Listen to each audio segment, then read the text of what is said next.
afternoon, my pre-op class attendees. My name is Chris Roliga. I am a certified bariatric nurse, and I've been a certified bariatric nurse a long time. Have taught the pre-op class many times.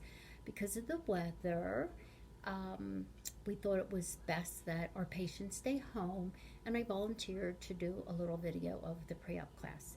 Somebody inadvertently took my projector with them today. I was going to project it onto my wall. This is my sewing room, by the way. And so I don't have my projector, so you're just going to have to look at me the whole time. Thought it was better looking at me than the computer with the slides, because you actually have copies of the slides. So while you go through the video, do look at your paper copy of your PowerPoint. Now you're going to see my eyes deviate to the right because I have my computer in front of me to remind me of the key points that I'm going to discuss with you today. There is a post-test that we suggest that you complete. I know Diane spoke with all of you. I don't know what she told you to do with the test as far as getting it back to her. That is proof that you attended the video. But I am going to call each of you afterwards to see if you have any questions. So as we're going through the video, if you have questions, write them down so that when I call you this evening, you'll have all your questions down already. So know that your Kennedy team is a huge number of people who have dedicated investment in your well-being and your health and your safety. And those folks are, of course, your surgeon, your staff in the offices, the nurses on the floor, the techs, the dietitians, therapists, physical therapists, even from housekeeping on. At Jefferson and Kennedy, the staff there are especially educated in the care of the bariatric patient, and you would not get that level of care anywhere except on a designated bariatric unit. And everybody is extremely sensitive to your emotional and physical needs as well. So we're going to start with the pre-op diet.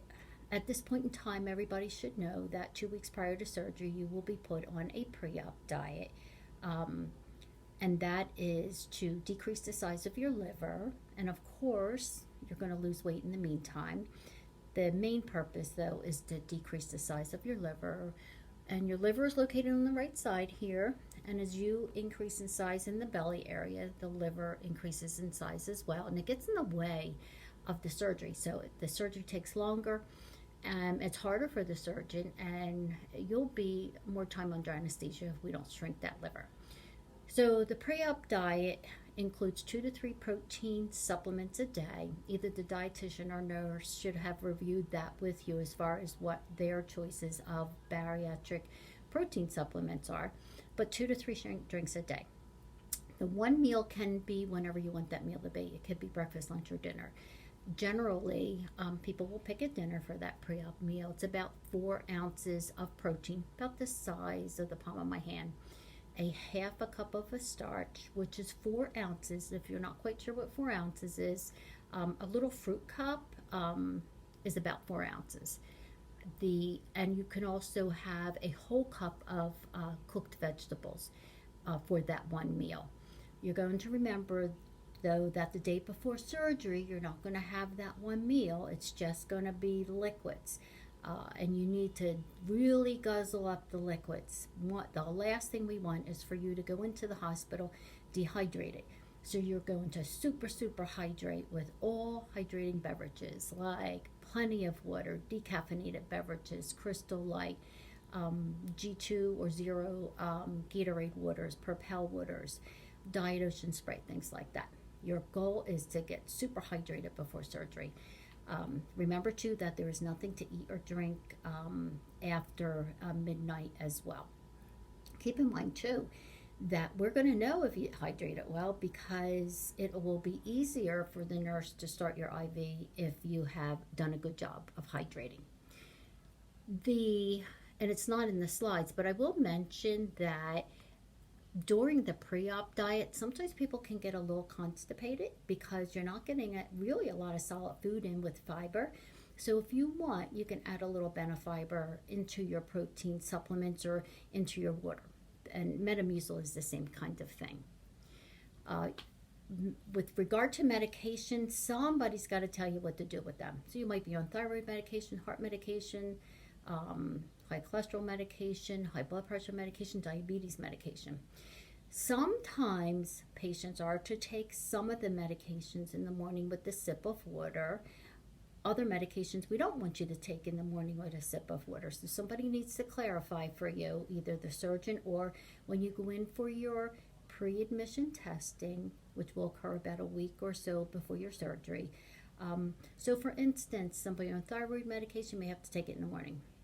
Somebody on insulin will definitely need a dose adjustment in their insulin. The nighttime one usually will need a dose adjustment. So make sure somebody addresses all your medications so you know what to take or not to take the morning of your surgery.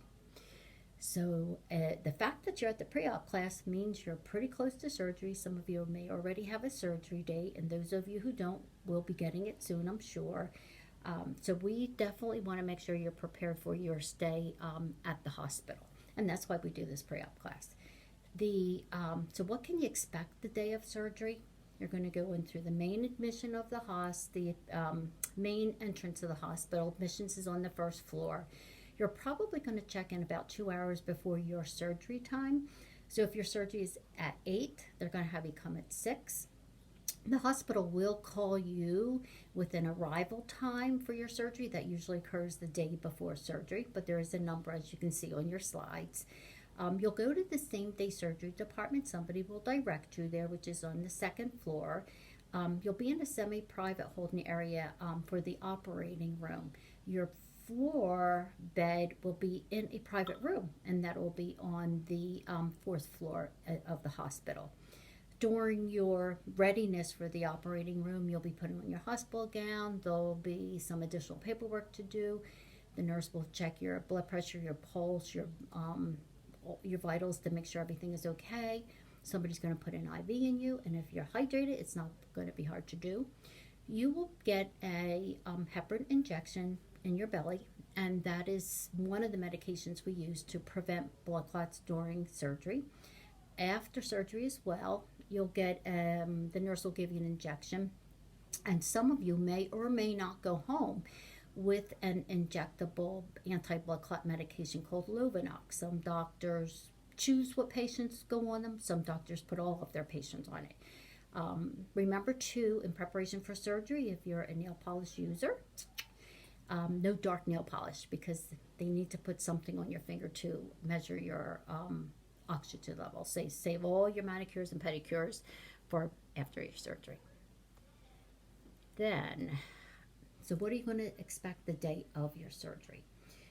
You'll go from the holding area to the operating room, from the operating room to the recovery room. From the recovery room, you'll be taken up to the 4th floor for, that'll be your bed assignment. And you're usually there just one night.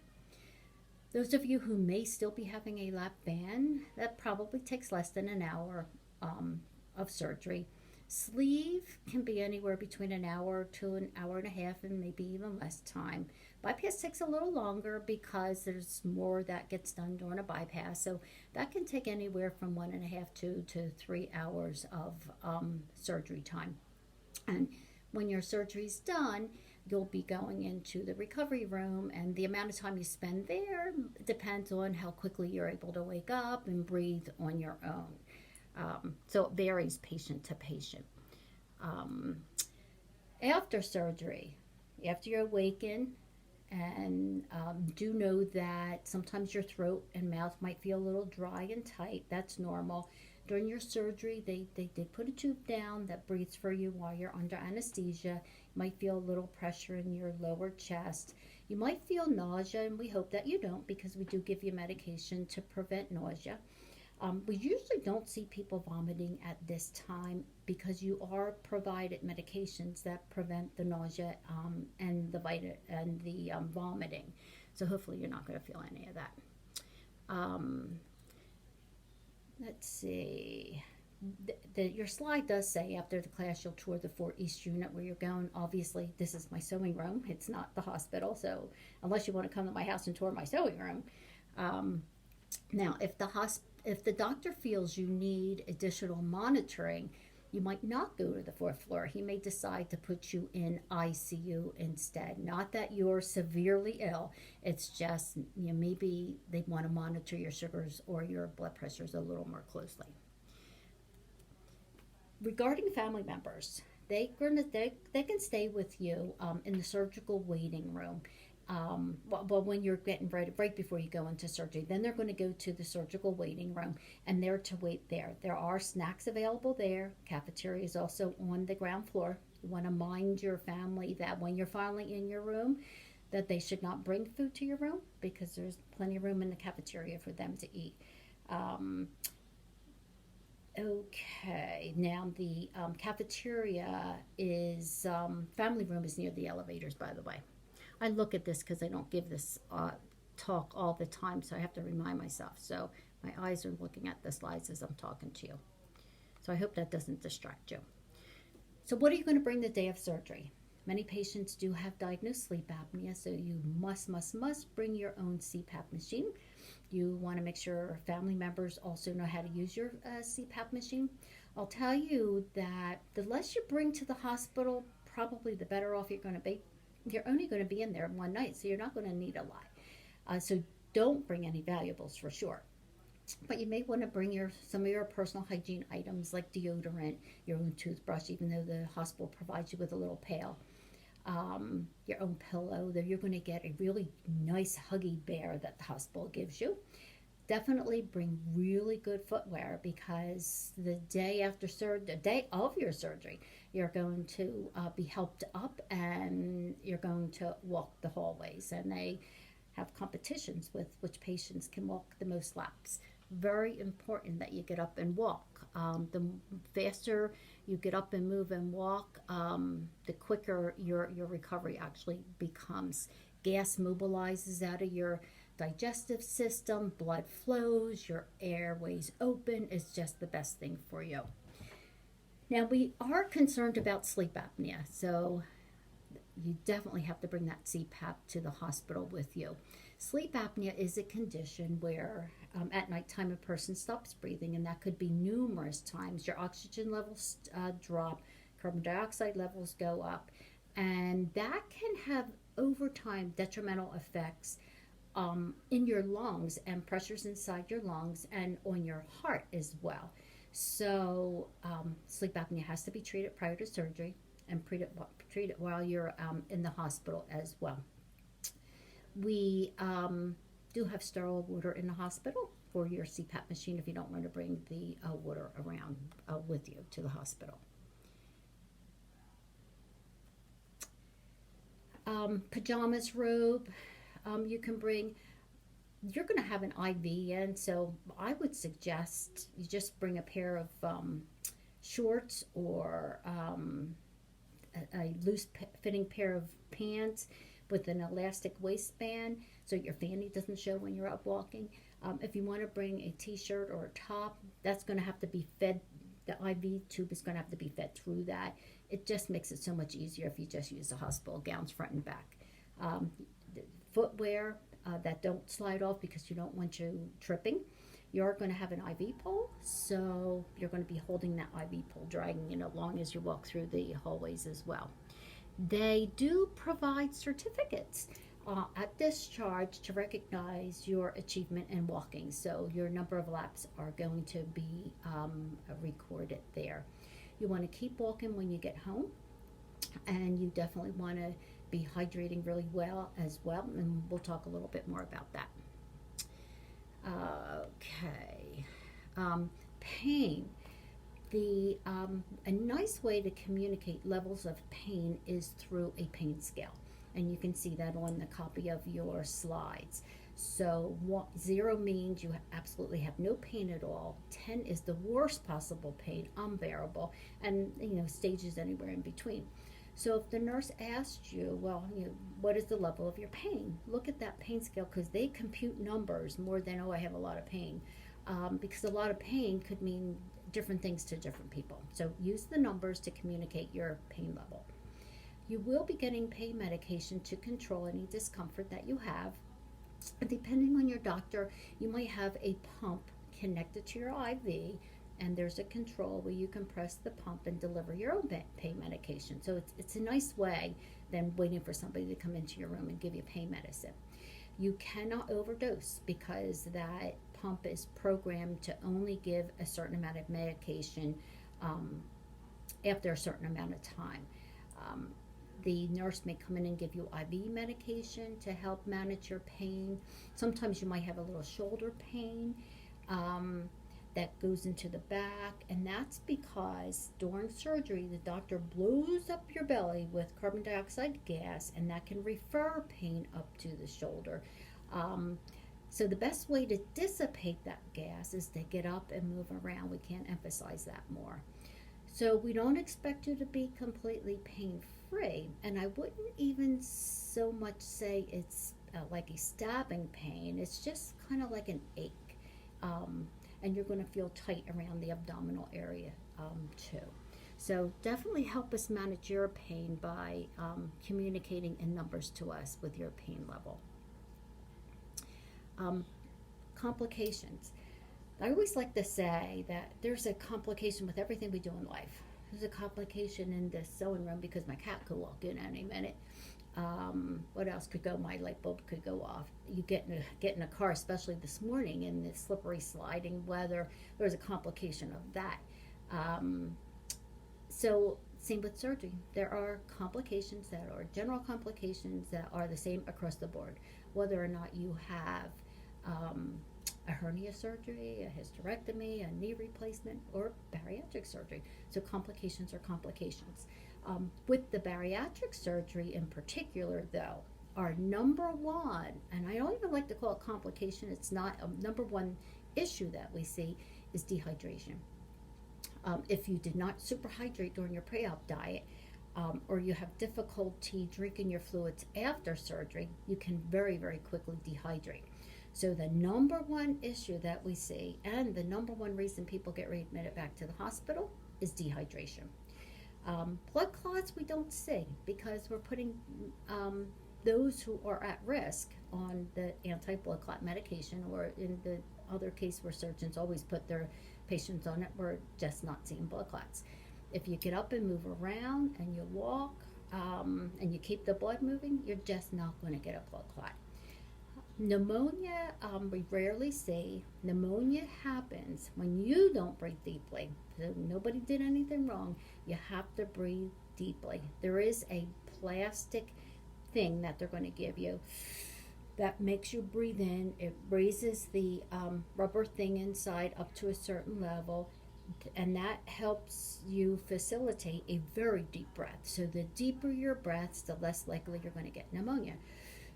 So you breathe in really deep to keep all the sacs in the bottom of your lungs completely open, and that could cause some coughing, but that's how you move things out of your lungs, and then you won't get pneumonia.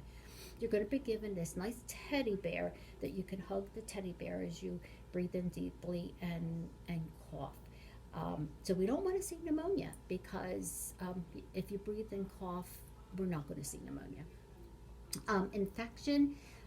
Infection is a consequence of the world. We have bacteria all over us. There's bacteria everywhere. People in the hospital are sick, so we're going to see it. Your number one prevention against infection is actually washing your own hands. So when you touch a doorknob, you touch the nurse's station, you touch the handle of your bed, just keep your hands washed. I always think having your own hand sanitizer right at your bedside could be a good idea to keep your hands clean. So what kind of infections might we see? Your incisions are going to be really little, so if they get slightly infected, they're taken care of topically with a cream. If they get more infected, there's antibiotics that we can give, but we really rarely see infection because those incisions are just too small anyway.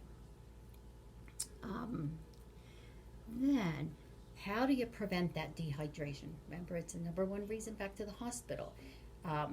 Once your IV is discontinued, you are going to have the challenge of drinking. And at first when you drink, it might hurt a little bit because we kind of assaulted your stomach. And that first sip might not feel so good, but you want to work yourself through that. We definitely do not want you gulping. So the hospital's going to give you this 1 ounce medicine cup. It's about the size of the little thing on top of some of, like the NyQuil bottle. That's about 1 ounce. Your throat also might feel a little sore. That could discourage you from drinking, but you definitely need to work through that. Sometimes we can tell just looking at you that you're dehydrated already because your mouth is dry.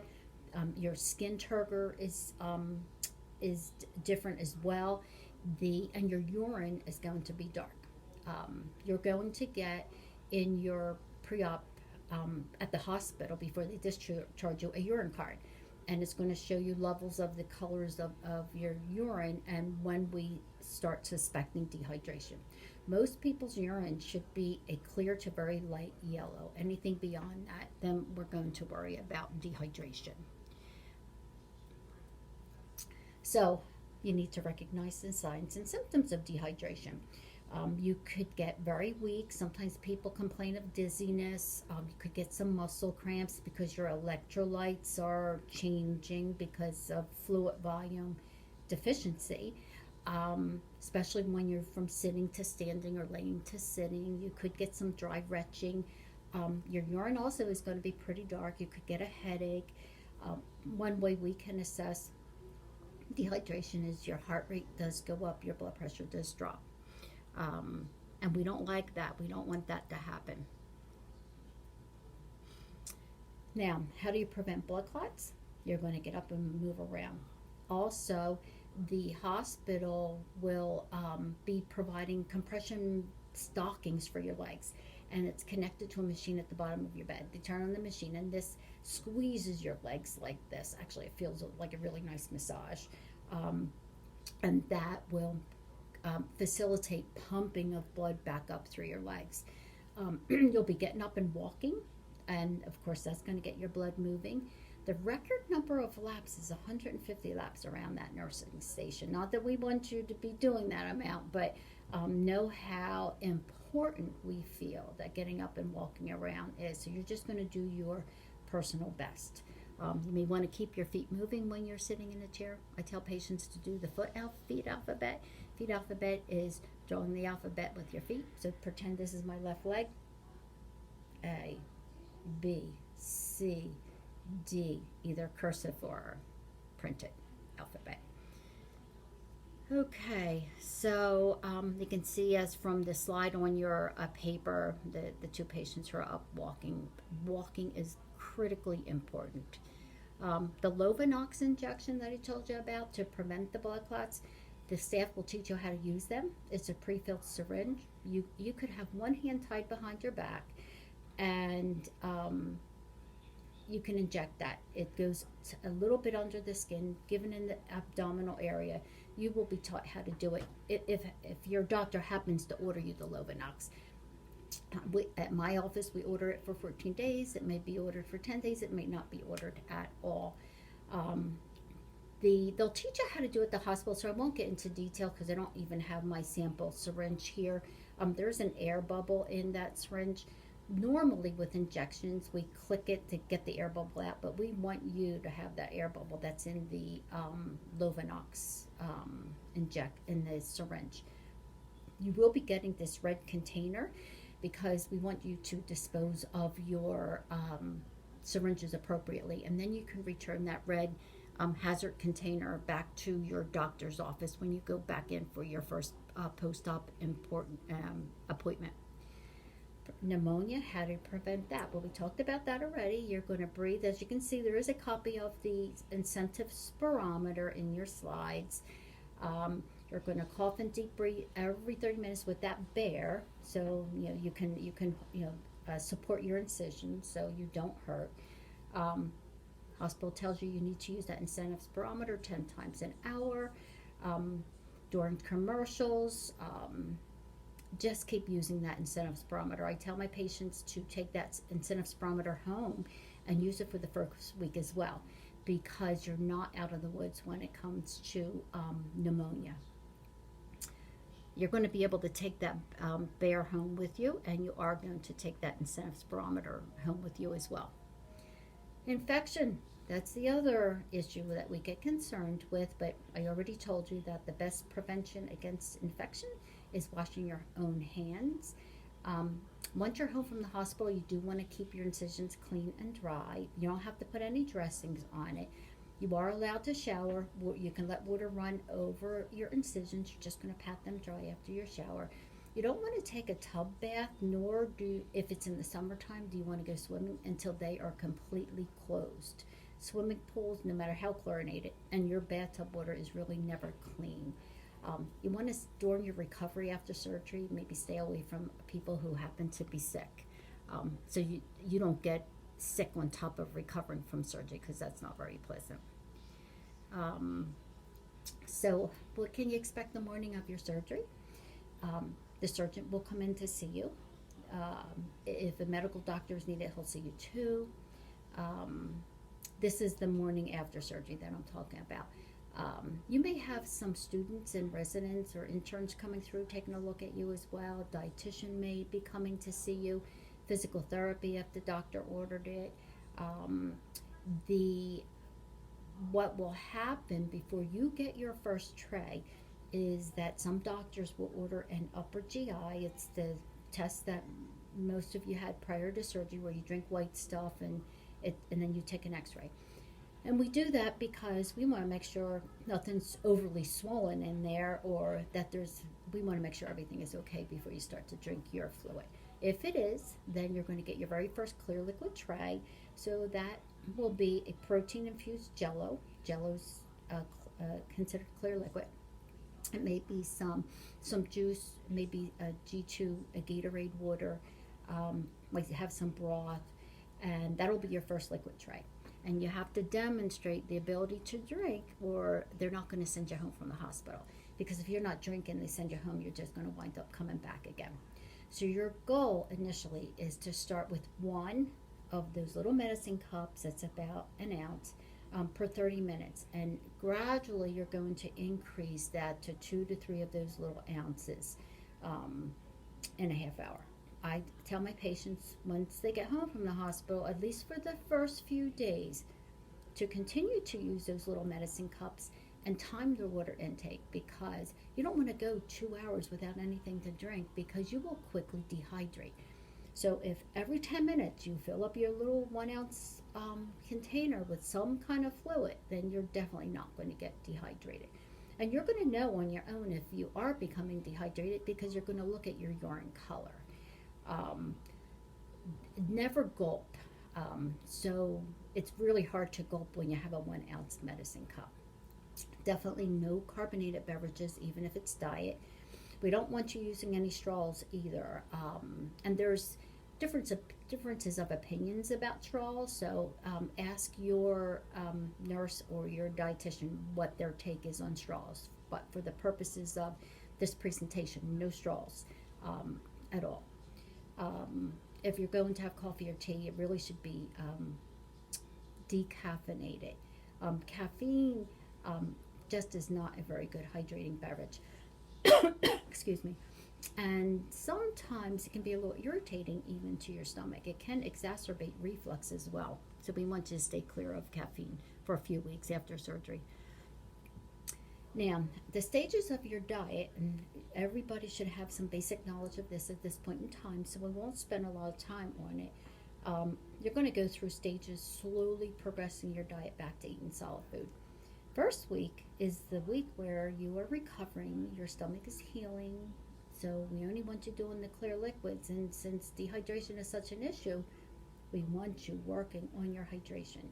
So your number one priority after surgery is hydration. That's number one.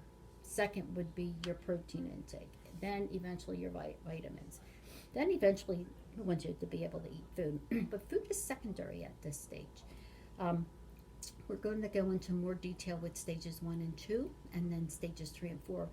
And when you get back to your surgeon's office, the dietitian or nurse will go into more detail about stages 3 and 4. So what is stage 1?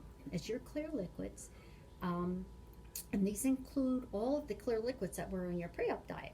which was sugar-free jellos, sugar-free popsicles, chicken, beef, vegetable broth, Crystal Light, G2 waters, or the Gatorade Zero waters, Propel waters, any of those non-calorie or less than about 10 calories per serving drinks are going to very well hydrate you.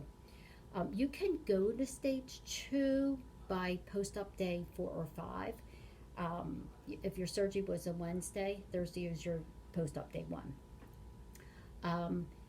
We want you to target the 64 ounces eventually, but truly, if you're not getting at least 48 ounces in that first week, you're going to be headed for trouble. If you have any questions along the way, we all have bariatric nurses and dietitians in the office to answer any of your questions. There are some clear liquid protein drinks that you can purchase, and there are powdered drinks that you can mix with water. You want to touch base with your own provider in your office to see what their preference is for which clear liquid drinks they like, or which powdered drinks that they like, and whether or not they let you put milk in it the first week.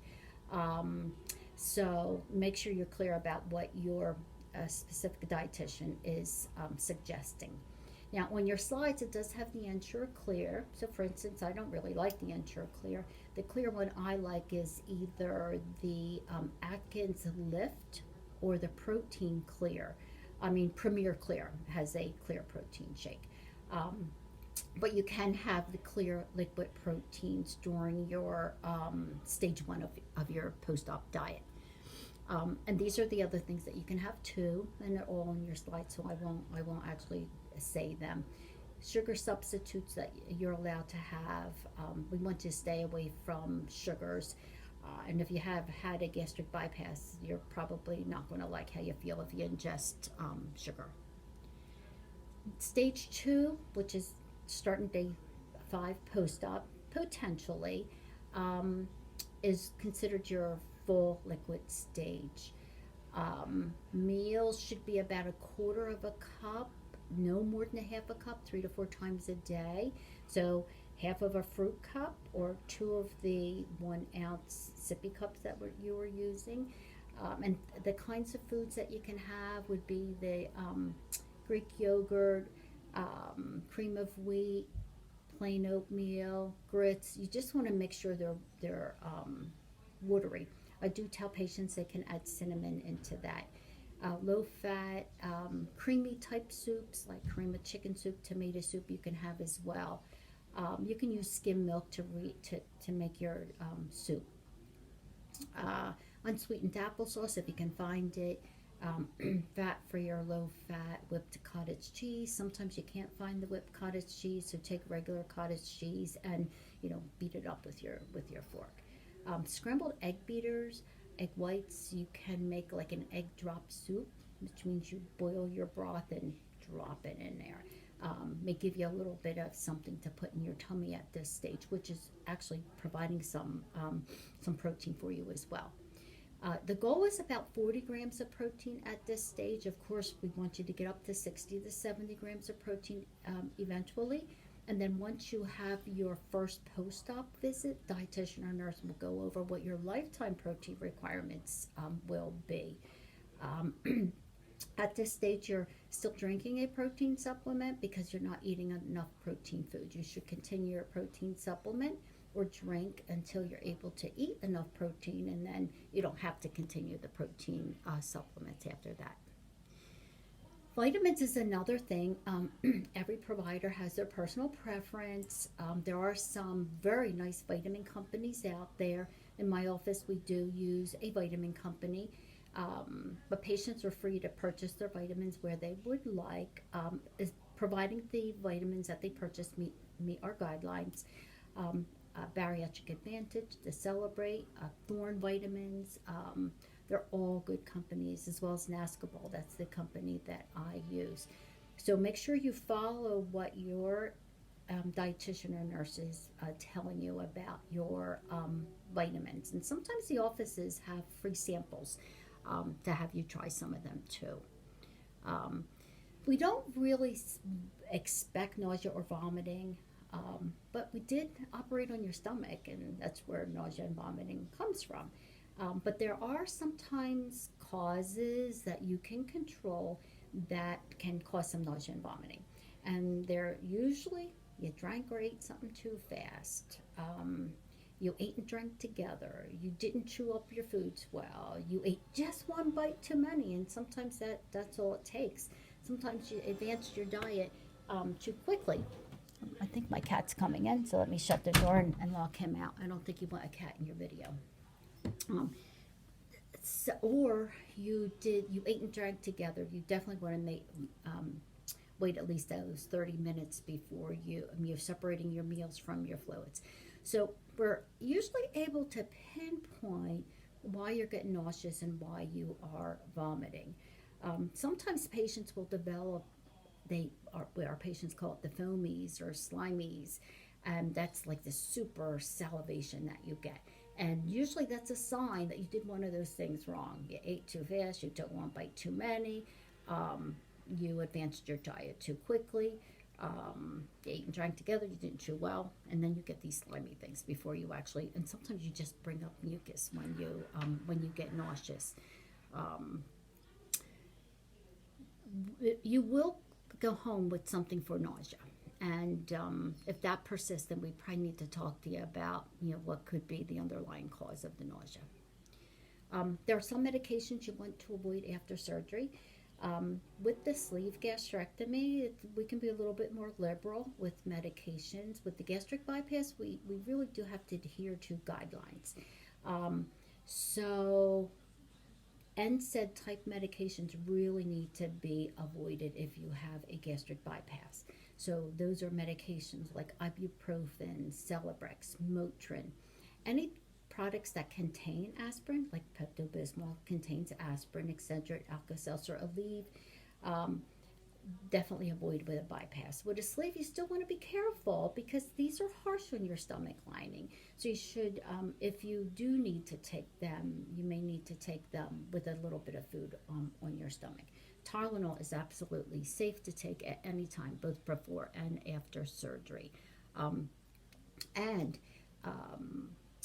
some of the hospitals actually use IV Tylenol for pain management, and it's highly effective without the side effects of nausea and vomiting. Another reason for nausea and vomiting is some of those pain medications can really make people nauseous, and they also can make people really constipated. Sometimes people suffer more because of the pain medication than the surgery. So have some Tylenol around too in your house. Okay. So now what are you going to expect after discharge? You're going to go home with your pain and nausea medications. We used to have Walgreens service, but after the 14th of February, we're not going to have it anymore. So the hospital's triaging how they might get your prescriptions filled for you before you leave the hospital. You will continue to walk. You're going to continue to hydrate, as we said. That is very important. Drink slowly. First week, use your sippy cup. After that, you can drink from a bottle or drink from a glass. Listen to your body. Call your office if you have any questions whatsoever. If you're feeling something that you're not quite sure of, or you have some symptom that we didn't cover with you, we know what's normal and what's not normal. So don't hesitate to call the office. Hospital does provide a survey.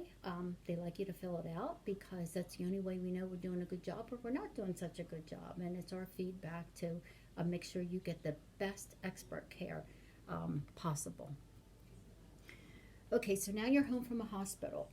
Why are there reasons to call? Well, number one, if you have a temperature, we definitely want you to call.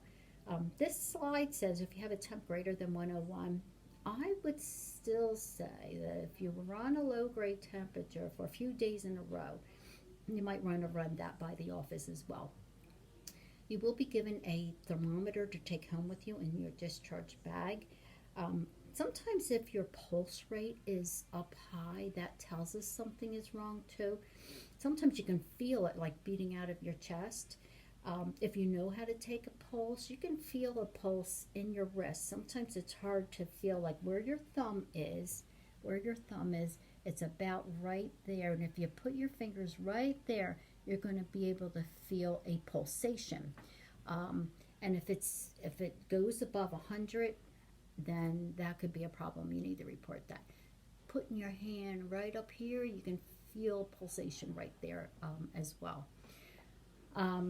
If you have increased stomach pain after surgery, more than, remember I said we don't expect it to be in pain. It's like an ache, a strong ache. Increased stomach pain, referring pain to the shoulder, even though that gas they put in your abdomen can refer pain to the shoulders. But it's the combination of symptoms that really we need to be notified. You're running a temperature, your heart is beating fast, you're having some shoulder pain, you have increased nausea, now you're vomiting. Those are reasons that you really do need to get hold of us right away. Increased redness around the incisions. If they're itchy, sometimes people get allergic to the glue that the doctors use to close your incisions. Either way, if you think you're having a complication, call the office. If you need to go to the ER, we highly recommend that you only go back to Jefferson Kennedy in Stratford, because that's where you had the surgery. That's where the staff is highly trained to be on the alert to potential complications. So if you live a distance away, we still prefer that you make your way to Kennedy, because no hospital is going to know more about your bariatric care than the hospital that did your bariatric surgery. Now, there could be reasons to call 911. I haven't had any patients that had to call 911, but sudden shortness of breath, where just suddenly you can't breathe, that's an emergency. That's not try to get yourself to the hospital or have somebody drive you there. You have to get yourself, you have to call an ambulance. If you have sudden chest pain, that's an emergency too.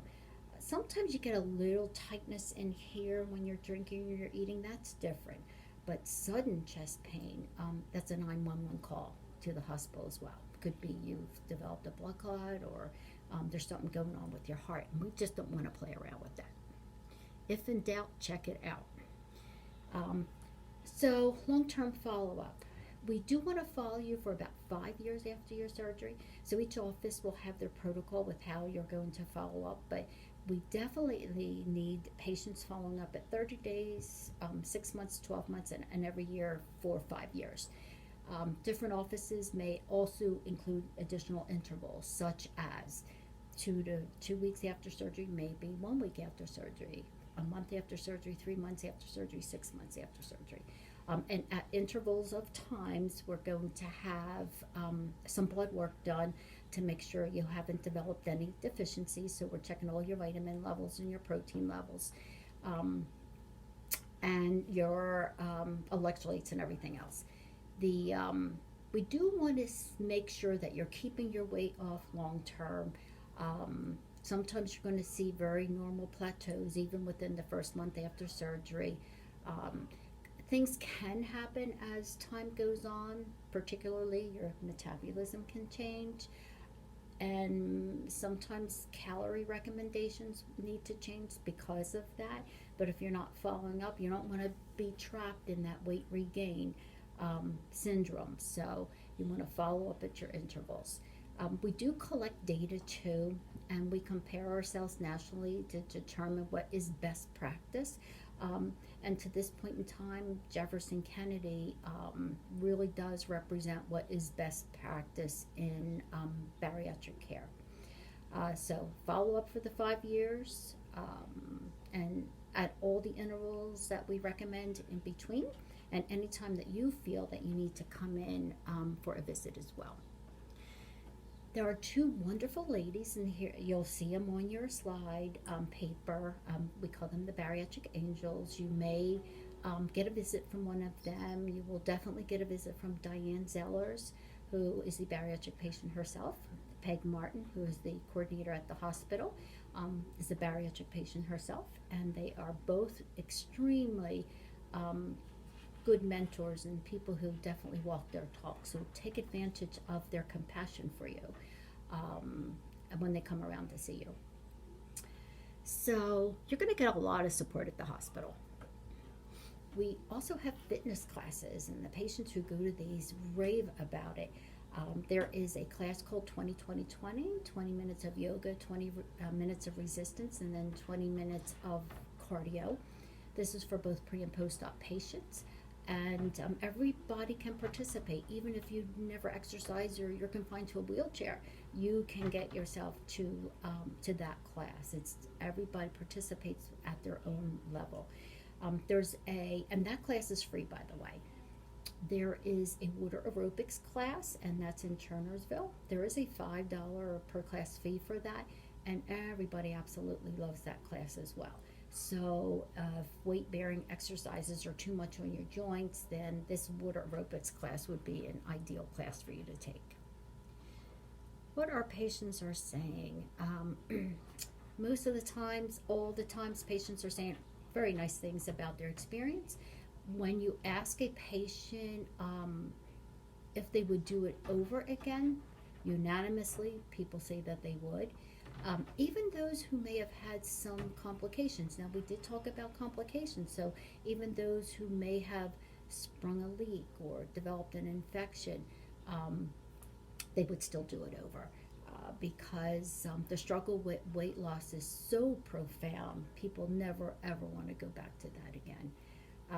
Now, there is a post-test that I did print out, so I think I'll go over that with you next. At least I thought I printed it out, but I do not see it.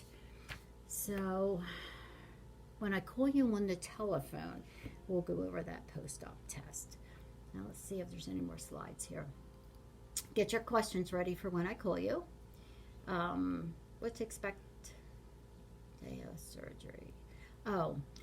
This talks about a drainage tube. I have not seen a patient with a drainage tube in forever and again.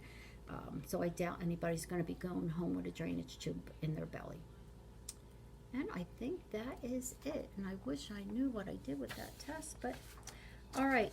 So I hope you enjoyed this little video in my sewing room, and I hope you've learned something. I'll call you this evening, probably sometime after 5:30, to talk with each of you. So get your questions ready, get your test out. I'll reprint another test so I have it when I talk to you. And I guess that's it. So thanks so much for listening, and I hope this video looks okay when I finally upload it to YouTube. All right, take care. Have a good night. Stay safe in the snow, and happy journey.